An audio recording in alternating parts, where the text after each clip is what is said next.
তোমরা অনেকেই বলছিলে মালদার ভ্লগ দেখতে চাও, কিন্তু সত্যি কথা বলতে মালদায় গিয়ে আমার একদিনও ভ্লগ করা হয়নি। তো এটা হচ্ছে গিয়ে যাওয়ার দিনের ভ্লগ। ঘরের মধ্যে কিছু কাজ করছিলাম আর তারপরে আদুর কাছে আসলাম আর জানতে পারলাম যে আদু করে দিয়েছে পটি। আর এমনই সুন্দর গন্ধ যে দিদি গন্ধে পুরো এরকম করতে শুরু করে দিয়েছিল। আর আদু বেচারা মুখটা কিরকম করছে, বলছে আমি তো কিছুই করিনি। তারপরে খেয়ে নিলাম চা, আর এদিকে জেঠিমুনি দিদা সবাই বসে আছে, এখানে মুড়ি মাখা হচ্ছিল, তো আমিও নিয়ে নিলাম এক বাটি মুড়ি আর বসে বসে আরামসে মুড়ি মাখা খেলাম। কি আদু নাকি রে? টুই টাটা টাটা টাটা। আদু এখন নতুন শিখেছে টাটা করা, তো ওটাই ও করছিল। আর তারপরে আমি বসে বসে সমস্ত প্যাকিং করে নিলাম।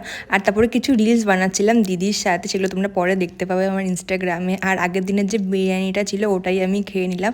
আর হয়ে গেলাম আমি রেডি যাওয়ার জন্য কলকাতাতে। এদিকে আদু আছে, বাচ্চাটাকে ছেড়ে যেতে আমার মনটা একটু খারাপই লাগছিল, কিন্তু কিছু করার নেই, যেতে তো হবে।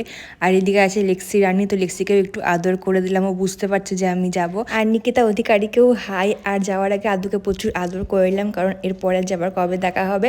তারপরে বেরিয়ে পড়লাম মালদা স্টেশন যাওয়ার উদ্দেশ্যে। অনেক রাতে স্টেশনে আসছিলাম, যেন মালদা স্টেশনটা ঘুরে দেখা হয়নি, নতুন নতুন অনেক কাজ হয়েছে। দেখা হচ্ছে।